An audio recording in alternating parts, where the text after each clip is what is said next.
పరిశుద్ధుడు అయిన యేసయ్య, నీకు వందనాలు, స్తోత్రాలు నాయన. ఈరోజు నీ సన్నిధిలో ప్రభా నీ వాక్యాన్ని ధ్యానించడం మాకు ఇచ్చిన కృప కొరకు వందనాలు. ఈ సమయంలో దేవుని అనుదిన వాక్యాన్ని ప్రతిరోజు వింటున్న మీ అందరికి కూడా ప్రభు పేట వందనాలు చెల్లిస్తూ ఈ దిన వాక్య భాగంలోనికి వెళదాం. కీర్తన గ్రంథము 112వ కీర్తన 4వ వచనం. యథార్థవంతులకు చీకటిలో వెలుగు పుట్టును, వారు కటాక్షమును వాత్సల్యతయు నీతియు గలవారు. దేవుడు మాట్లాడుతున్న విషయం ఏంటి ఈరోజు అంటే, యథార్థవంతులకు చీకటిలో కూడా వెలుగు ఉంటుంది అని ఓ దేవుడు మాట్లాడుతున్నాడు. అంటే చీకటిలో కూడా నువ్వు వెలుగు చేత నింపబడతావు, చీకటి కూడా నీకు వెలుగుగా ఉంటుంది అన్నాడు. ఎవరికంటే వాత్సల్యతయు నీతి గలవారికి.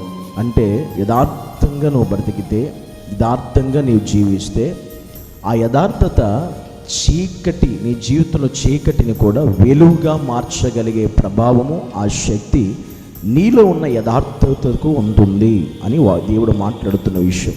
నువ్వు యథార్థంగా దేవుని ఎదుట బ్రతుకు, యథార్థంగా జీవించు, యథార్థంగా మాట్లాడు, యథార్థంగా నడువు, యథార్థంగా ప్రవర్తించు, యథార్థంగా ఆలోచించు. అప్పుడు చీకటి కూడా, అంధకారం కూడా నీకు వెలుగుమయమవుతుంది నీ జీవితంలో. అట్టి వాత్సల్యత నీతి గలవారు ఉన్నారు అని దేవుడు మాట్లాడుతున్నాడు.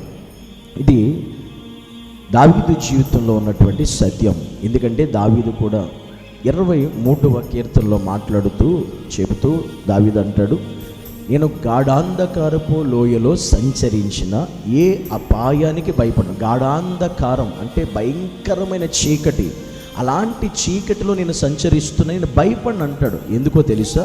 అలాంటి గాఢాంధకారపు లోయలో సంచరిస్తున్నా కూడా దావీదుకు దేవుడే వెలుగై ఉన్నాడు గనుక ఈరోజు నిజంగా దావీదు అడవిలో ఉండని, ఎడారిలో ఉండని, కొండల్లో ఉండని, గుహల్లో ఉండని, ఎక్కడున్నా దావీదు అది గాఢాంధకారమైన, అంధకారమైన, చీకటిమయమైన నేను భయపడను అంటాడు. ఎందుకో తెలుసా? దేవుడే అతనికి వెలుగుగా ఉన్నాడు గనుక. తన యథార్థమైన జీవితాన్ని బట్టి అతని జీవితంలో దేవుడు వెలుగై ఉన్నాడు. అందుకే నా జీవితంలో కూడా చీకటి కూడా నీకు వెలుగుగా ఉండాలి అనుకుంటే నీలో యథార్థత అనేది కనబడాలి. అప్పుడు నీలో చీకటి కూడా వెలుగుగా మార్చబడుతుంది. దావీదు అందుకని నా పాదములకు నీ వాక్యము నా పాదములకు దీపం అన్నాడు దావీదు.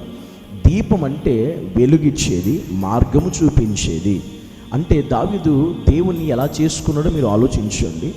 ఆయన వాక్యాన్ని నా పాదాలకు దీపం అన్నాడు, నా మార్గంలో వెలుతురిచ్చేది అన్నాడు. ఇది దావీదు యొక్క అనుభవం. అదే యథార్థత దావీదులో కనబడుతుంది. అందుకే ఈరోజు మనతో మాట్లాడుతున్నాడు. ఈరోజు నువ్వు ఎంత భయంకరమైన గాఢాంధకారపు చీకటిలో సంచరించి అనగా అలాంటి పరిస్థితుల గుండా, అలాంటి మార్గాల గుండా, దిక్కు తోచని పరిస్థితుల్లో, ఏం చేయాలి అర్థం కాని పరిస్థితులు, అంత చుట్టూ అంధకారమే, చుట్టూ చీకటి కమ్మేసిన పరిస్థితులు, కమ్ముకున్న స్థితిగతులు మన జీవితాల్లో ఉన్నప్పటికీ కూడా అవి మనకి వెలుగుగా దేవుడు చేస్తాడు, వాటిని వెలుగుగా దేవుడు మారుస్తాడు. ఎందుకని? మనలో ఉన్న యథార్థవంతమైన జీవితాన్ని బట్టి. కనుక అలాంటి వాటికి దావీదు భయపడలేదు. ఈరోజు ఆయన నమ్మిన మనము కూడా అలాంటి వాటికి, అంధకారము కూడా మనం భయపడకుండా నిర్భయంగా, ధైర్యంగా ముందుకు వెళ్ళాలి. ముందుకు అడుగేయాలంటే ఖచ్చితంగా మన జీవితంలో యథార్థత ఉండాలి.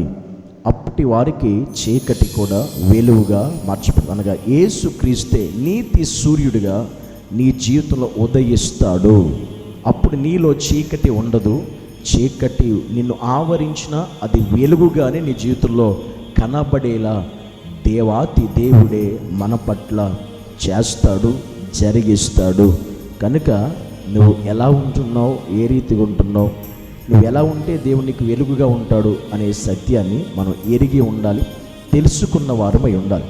కనుక ఈరోజు మాట్లాడుతున్న విషయాన్ని బట్టి నువ్వు యథార్థంగా దేవుని ఎదుట బ్రతికితే చీకటి కూడా నీకు వెలుగుగా ఉంటుంది, కష్టం కూడా నీకు సుఖముగా మార్చబడుతుంది, వేదన కూడా సంతోషంగా మార్చబడుతుంది, కన్నీరు కూడా నాట్యంగా మార్చబడుతుంది.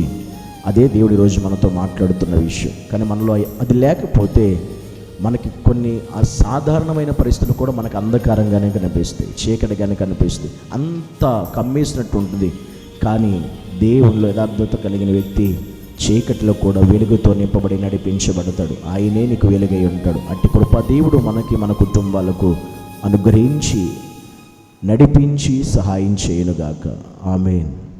తండ్రి, నీకు వందనాలు, స్తోత్రాలు. నీ సన్నిధానములో ప్రభువా మేము యథార్థంగా బ్రతికినప్పుడు, జీవించినప్పుడు చీకటి కూడా మాకు వెలుగుగా మార్చే దేవుడు కనుక ఈరోజు ఎవరైతే నీ ఎదుట అలా ఉంటున్నారో, నడుస్తున్నారో, జీవిస్తున్నారో అలాంటి ప్రతి ఒక్కరి జీవితంలో అంధకారము లాంటి, చీకటి లాంటి పరిస్థితులు కమ్మి వేసిన ఆ పరిస్థితులను కూడా వెలుగుగా మార్చి, దీవెనగా మార్చి, ఆశీర్వాదంగా మార్చి నువ్వు నడిపించమని యేసు నామములో ప్రార్థిస్తున్నాము తండ్రి.